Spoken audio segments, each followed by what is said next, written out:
How's it going, everybody? I'm Keegs, and now that Elden Ring has officially been out for a couple days, I wanted to give my review of the game after putting roughly 10 hours or so into the game. So this is going to be more my initial impressions of the game.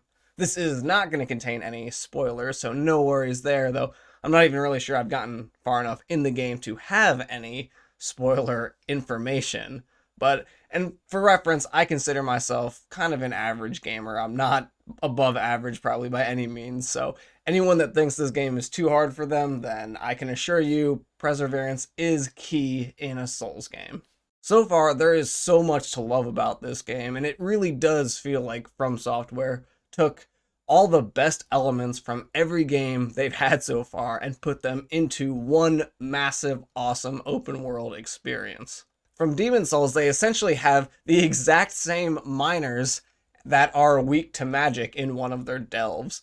From Bloodborne, they have dungeons and refilling your flasks and things after you kill enemies. From Dark Souls, there's just so much similarity between the two that I don't even want to get into every single one. But from Sekiro, you can now crouch and jump, and I didn't think that my enjoyment was going to be raised as much as it has been, being able to just jump around in the game and crouch, and you can actually crouch and run. I mean, you can crouch faster as well, which I think is fun. Running doesn't immediately take you out of your crouched position. You can actually speed up your crouch walk.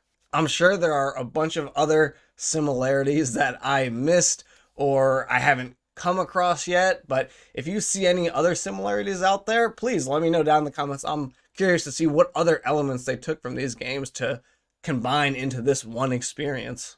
After a lot of pre-game release speculation, I think a lot of people were having concerns that this game was going to be easy because it's open world and it doesn't force you into like a small narrow path where you can't really escape and then block you off with a fog wall at every single turn, and you can't pass certain elements until you beat certain elements. So I think a lot of people were finding that, well, if I can just run away from a lot of bosses, how hard can it be if I can just hit him a couple times, run away, come back, hit him a couple more times? But I can 1000% assure you that this game is by no means easy. This is a hard game.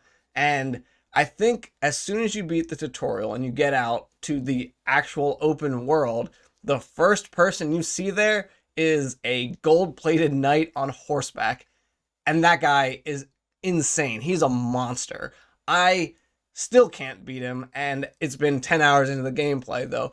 I think if I go back now, I might stand a better chance, but at the beginning, he just had so many attacks that could one-shot you immediately that it was just really hard, and because he's on horseback, he's really fast. He can catch up to you. Obviously, his horse runs faster than you can run, so that guy is tough, and I think they just wanted to show you right out the gate that this game is hard and the enemies are difficult. Sure, you can run away, but is that really playing a Souls game? The first real boss, Margit the Fallen One, that actually does lock you into a fog wall, he is so hard. I mean, I spent a while trying to beat him until I figured I think I just need to level up more. He's got some slow telegraphed basic attacks that are usually pretty easy to dodge, but then he has some really fast, quick hitting ones, and honestly, they hit me a lot before I even have time to realize what he's telegraphing. But they did remove a lot of the frustration in this game, where after you died from a boss, you spawn at a bonfire and then have to run all the way back to the boss, dodging enemies as you go, just to get back to the boss and try again. Where in this game, you often spawn really close outside to where the boss is, and I think that's great because running through all the enemies isn't ever really difficult usually in Souls games. It was more just annoying, and potentially you get hit once or twice, so you lose a little health at the beginning before going into a fight at some areas, but mostly it was just annoying and time consuming and tedious to keep running back and forth between the boss area and the bonfire. So I'm glad that now these tough bosses are just able to be taken on multiple times without having to, jump through hoops to get back to them. And I can assure you, it has not made this game any easier. Your horse is super fun too. I love being able to ride around, and it's pretty fast just out the gate, which I like. And it has a double jump, which I think is really cool. It does allow you to get out of tumultuous situations a little easier because you can hop on your horse and get away pretty quickly most times.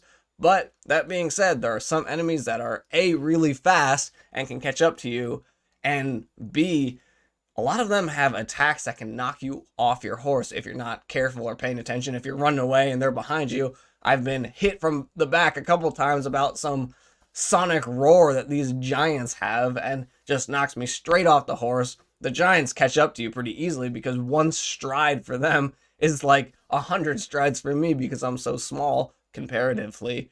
But the horse itself is really fun and a great addition and much needed for this kind of game. Also, with that, stamina is really great because when you're in a fight, sure, you need your stamina, you need to manage it well, but if you're not in combat and you're just running around the open world, you have infinite stamina. It doesn't deplete, which is the coolest thing ever, or as far as I can tell, it doesn't deplete unless you enter a combat state. This game looks really good too, and the Erd Tree and all the little mini Erd Trees are really awesome and almost awe-inspiring at their sheer magnitude. The wardrobes for your character is really good too. It's very Dark Souls similar. I mean, a lot of these could have been taken straight from a Dark Souls game, but I really like pretty much all of them, and I can't wait to find more outfits to wear because, I mean, it's always style over function, right? There are a couple downsides that I do have to this game so far within my first 10 hours of gameplay, and I think the obvious big one is for anybody like me playing on a PC, playing on Steam. Generally, this game is great, but sometimes when you get into these open world battles, your FPS just takes a nosedive and crashes into the ground. And I don't know why, I'll be going from 50, 60 frames per second, and then all of a sudden it'll be like 10, when you're fighting some bigger enemies. And that FPS makes a ginormous difference in a game that's all about timing and timing your rolls and dodges and things. So that makes it really tough. And for reference, I'm running my hardware on a 1080 Ti and i7 7700K, which isn't top of the line anymore, but it's still well over the minimum requirements that I should have to run this game well.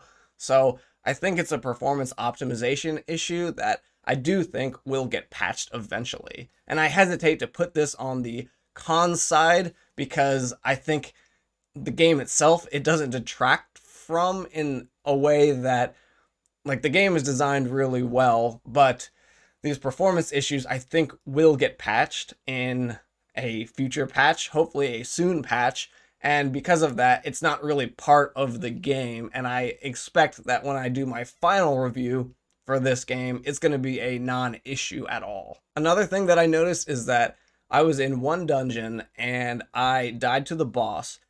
I started back from my point of grace and ran all the way back to the boss, carrying a bunch of like stone goblins behind me. I went through the fog wall, I fought the boss, and I beat him, but the goblins never lost aggro on me, and they were running at the fog wall, and as soon as I beat the boss, the fog wall lifted, those goblins came barreling down towards me, trying to fight me, and I was already low on my health and magic and all of that stuff, so all of a sudden now I've got 4 goblins trying to fight me at the same time.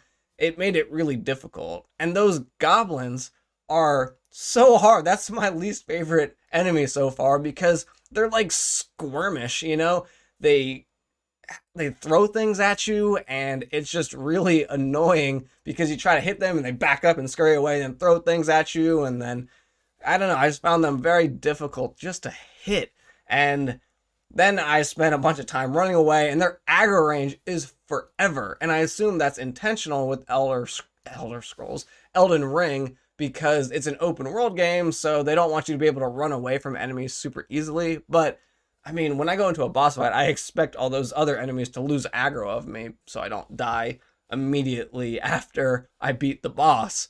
But that's just like a nitpicky thing. And speaking of the bosses, actually, why when I beat the boss do my health and magic flasks not restore? I mean, when I beat normal enemy groups out in the wild, they restore, but after I beat a literal boss, I'm still left with no flasks? That just doesn't seem right. The last thing that bothers me just a little bit, and maybe there's certain things that I can do to help myself in this endeavor, but finding certain what I think are key items can be overlooked fairly easily in this game, and you can miss them if you're not paying attention. I mean, just the item that allows you to equip armaments and change them about, that is not in a like super easy place. It took me a couple times going around the area before I found where I had to go down the stairs and things to get that. But I mean, I think comparatively that's in a pretty obvious location, right like at the start of the game out front of the castle. I can't imagine what other items are out there that I'm missing and are not as obvious. So I wish there was a way. Maybe I'll get some quest lines and people telling me rumors of like, hey, I think there's an item over here if you look that way. So I don't know. I think I need to play a little bit more to really get a true experience. Or, you know, who knows? Maybe I just need to go online and look up like, hey, where's this item? Because I've been looking forever for it and I can't find anything about it. Overall, though, I'm having a great time with this game, and I can't wait to get back into the game and really test my mettle against some of these enemies. I'm Keegs, I hope you've enjoyed this, and I hope to see you all back for some more of my Elden Ring content.